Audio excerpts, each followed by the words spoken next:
Olá amigos, vamos à nossa videoanálise semanal após o fechamento do pregão desta sexta-feira, dia 30 de janeiro.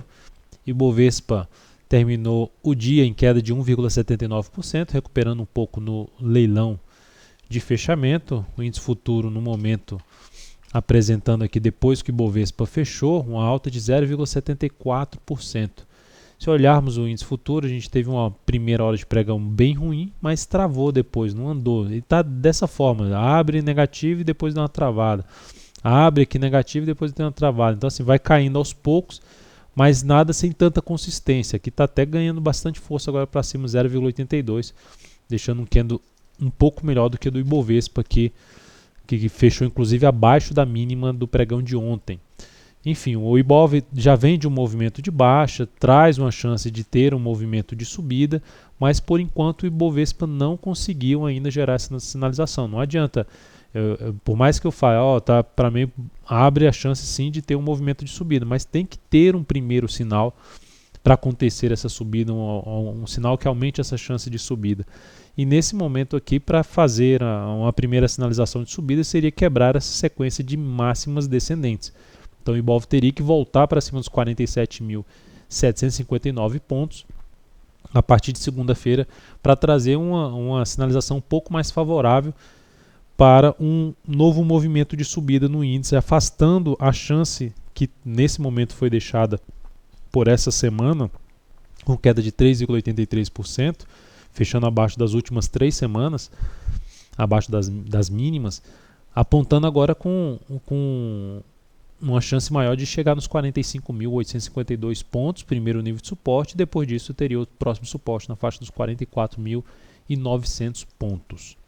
A Petrobras terminou a semana com queda de 18,2%, então um ativo que vinha aqui na semana passada, vinha numa tendência de alta no curto prazo, uma correção, um repique de alta de uma tendência de baixa de médio prazo, abortou essa tendência aqui no pregão da quarta-feira, no dia 28, e simplesmente desandou aqui para baixo. O pregão de hoje apresentou um doji, um candle de indefinição em cima da região de suporte, muito próximo dos R$8, a mínima foi 8,08, suporte em 8,04.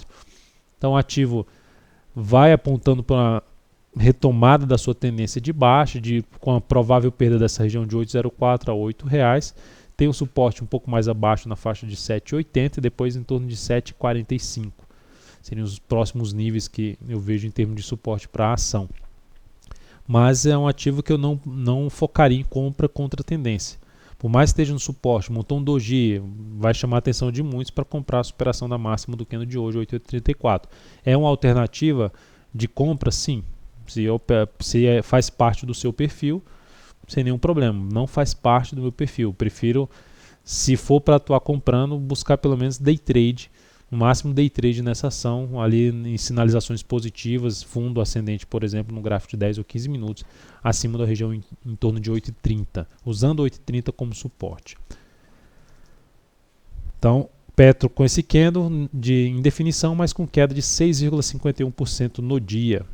Olhando agora para a Vale 5, a Vale conseguiu fechar em alta de 2,22%, como a gente estava falando, estava esticado para baixo no gráfico diário, no curtíssimo prazo, no curto prazo, chance de trazer com repique de alta. O candle de hoje representa um candle de reversão, chamado de piercing ou perfuração, uma invasão aqui do corpo do candle anterior. Então temos aí uma chance de repique de alta, superação da máxima de hoje reforça um pouco mais essa chance. Se eu jogar aqui no gráfico de 15 minutos, seria uma formação aqui de um pivô de alta, mais um pivô de alta aqui, que aquela fez uma espécie de um W, a gente pode dizer o pivô de alta ou fundo duplo, enfim, ativo em tendência de alta no intraday, no gráfico de 15 minutos. Então seria interessante fazer essa sinalização com desafio logo na sequência aqui pela frente em termos de resistência aqui no gráfico de 60 minutos, na casa ali dos R$16,70, por volta de 16,70. No gráfico diário, o principal nível de resistência vai coincidir aqui com essas máximas anteriores que a gente observa aqui no G60 também. Essa resistência aqui na faixa dos 17,17 até 17,27. Depois disso, só lá no gap, em torno de 18,10, na região de fundos anteriores para Vale. Não vejo também alternativa de compra. Se qualquer compra, foco também mais em day trade, contra a tendência, ainda mais com movimento forte para baixo.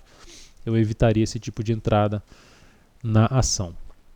Falando para compras de swing trade, não necessariamente para compra de longo prazo. Longo prazo aí tem que focar, se eu for focar graficamente eu não faria essa compra também ainda.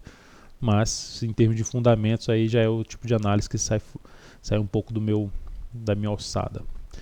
Olhando agora para outros papéis, a BEV3. A BEV3, a gente hoje encerrou a posição comprada nesse ativo, chegou até a bater no objetivo que a gente definiu em 17,79, mas eu terminei saindo logo no início do pregão, quando abriu mal os primeiros 10 minutos, e aí perdeu a mínima dos primeiros 10 minutos, que já tinha também perdido um suporte ali no intraday. Eu optei pela saída em 17,43, e a ação conseguiu ainda gerar aqui um movimento rápido para cima, bateu lá e depois veio perdendo um pouco de força. De qualquer forma, é um ativo que fechou bem, fechou acima da máxima histórica, a máxima histórica considerando os ajustes de desdobramentos, proventos em dinheiro, enfim, todos os ajustes em cima das cotações. Então, ela fechou muito bem há um mês e no gráfico semanal também. No mês ela fechou com alta de 9,1%. Então é um papel para a gente monitorar no decorrer do mês de fevereiro, que pode trazer outras oportunidades de entrada.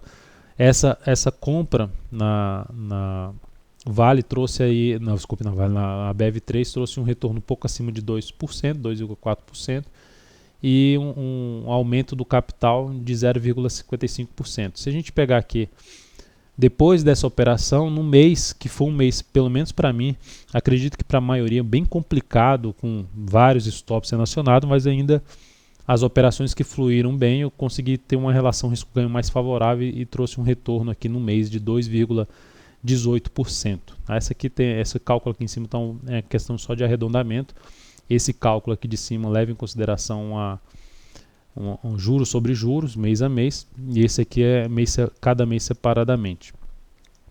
Então aqui no mês de janeiro a gente conseguiu uma rentabilidade sobre o capital total de 2,18%, abaixo a gente tem a curva do capital desde o início lá do ano passado.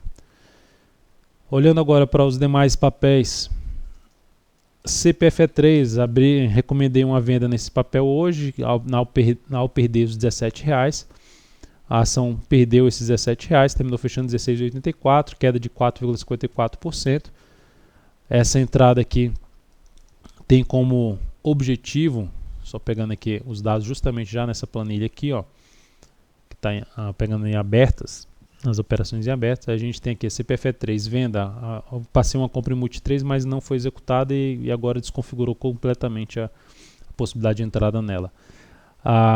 Da CPFE3 foi executada 16,99, o stop 17,55, objetivo R$15,31, risco de 3,3% na operação e uma recomendação de usar 11% total do capital nessa entrada.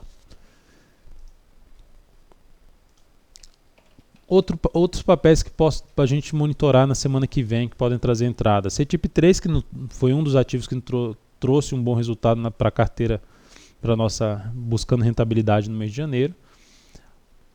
Esse ativo que está em tendência de alta ainda de curto prazo, de médio prazo, de longo prazo, pode trazer uma nova entrada no decorrer da próxima semana, no início da próxima semana, principalmente se conseguir romper até a casa aqui dos 34,84. Então é um ativo que eu vou estar atento aí no início da próxima semana em busca de uma compra a CETIP3. A CL3, que conseguiu fechar aqui nos R$40, está aqui brigando para se manter acima dessa região. Depois dessa recuperação, estava aqui de forma lateral. Então é importante pelo menos ter mais um pregão se mantendo aqui em cima. Se esse pregão for um pregão mais de lado aqui, eu diria até de forma seria interessante, para na terça-feira buscar alguma sinalização de alta em cima da zona de suporte que ela está, que é na faixa dos 39,60, em busca de uma compra na expectativa que venha ter um movimento até essa região de topo anterior, até mais na ação. Seria importante que ela consiga se manter não só acima dos 39,60, mas passe a ficar trabalhando acima dos R$40. E a FBR3, que fechou a semana muito bem, com alta de 10,84%, vinha aqui com a perda do suporte anterior, anulando a tendência de alta de médio prazo, mas com essa semana rasgando a máxima das duas últimas semanas, é algo bem positivo em cima desse ativo, gera um movimento de alta bom no gráfico diário, a alta de hoje foi de 3,53%. Eu não entraria comprando agora, mas no decorrer da próxima semana ela pode trazer alguma alternativa de entrada mais para o final da semana, após alguma correção no tempo ou no preço aqui no gráfico diário. E para a gente fechar, BBAS3, Banco do Brasil, aí falando ainda na venda que a gente abriu em CPFE3, então aqui na BBAS3, o que teria que acontecer na semana que vem para venda? Algum recuo, testando aqui o gap em termos de resistência 21,44 e outro aqui 21,60, então batendo nessa faixa de preço aqui e gerando alguma sinalização negativa, sinalização de baixa, no decorrer da próxima semana, seria um dos ativos para se trabalhar na venda aí de swing trade. Banco do Brasil, que fechou hoje em queda de 4,13% e na semana 9,35%, apontando para seus próximos suportes. E olhando para o gráfico mensal, o principal nível de suporte aqui seria a região dos R$20 até R$19,60. Então é isso, amigos, muito obrigado por sua atenção e também pelo acesso diário ao site daltonvieira.com. Um grande abraço, um excelente final de semana e até segunda.